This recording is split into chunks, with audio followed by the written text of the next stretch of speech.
Southern mammoth. The southern mammoth was one of the earliest true mammoth species, and is considered the ancestor of many later mammoths. It first appeared around 5 million years ago and spread across Africa, Europe, and Asia.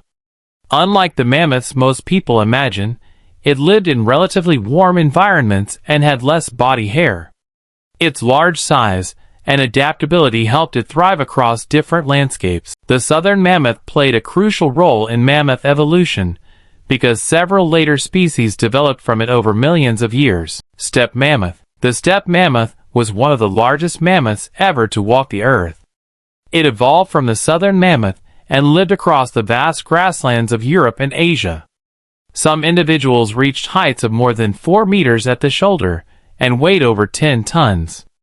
Its long curved tusks could grow several meters in length and were likely used for digging, fighting rivals, and moving vegetation.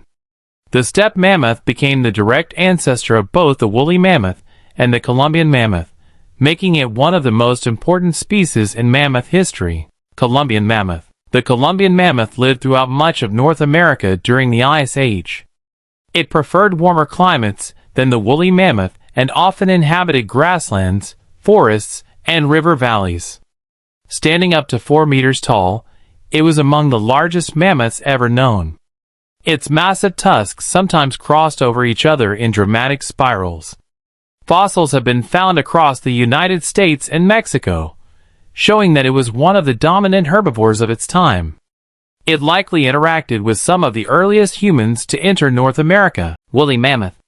The woolly mammoth is the most famous mammoth species, and the one most often seen in books, movies, and museums. It lived across northern Europe, Asia, and North America during the last Ice Age.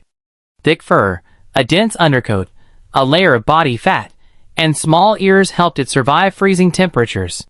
Woolly mammoths lived in herds and fed mainly on grasses and other tundra plants. Because many specimens were preserved in ice and permafrost, scientists have recovered skin, fur, stomach contents, and even DNA, giving us an unusually detailed look into their lives. Imperial mammoth. The imperial mammoth was a giant mammoth that lived in North America before the Columbian mammoth became widespread. It was exceptionally large, with some estimates suggesting it rivaled the biggest mammoths ever discovered. This species inhabited warmer regions and fed on large amounts of vegetation every day to support its enormous body. Although scientists still debate its exact classification, the imperial mammoth remains an important part of North America's prehistoric wildlife history. Pygmy mammoth. The pygmy mammoth evolved from larger mammoths that became isolated on California's Channel Islands. Over thousands of years, limited food supplies caused these animals to become much smaller. Adults stood only about half the height of their mainland ancestors. Despite their reduced size, they retained many characteristics of larger mammoths, including curved tusks and a similar body shape. The pygmy mammoth is one of the world's best-known examples of island dwarfism, where large animals evolved into smaller forms because of restricted resources. Sardinian mammoth. The Sardinian mammoth lived on the Mediterranean island of Sardinia. It was much smaller than giant mainland mammoths and developed unique adaptations to island life. Fossils indicate that it survived in an environment with limited food and fewer predators. Its smaller body required less energy, allowing it to thrive where larger mammoths could not.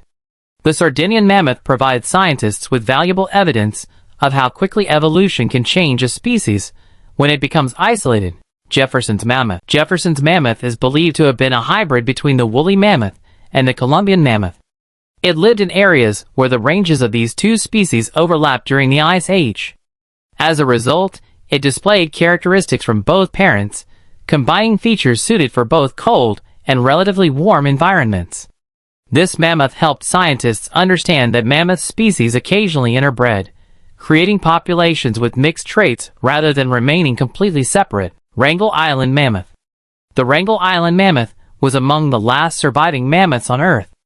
After mammoths disappeared from most of the world, a small population remained isolated on Wrangel Island in the Arctic Ocean. These animals survived for thousands of years after their mainland relatives had gone extinct. Isolation protected them for a time, but their small population eventually led to genetic problems and declining numbers. Their final extinction marked the end of the mammoth lineage, bringing to a close a history that had lasted for millions of years.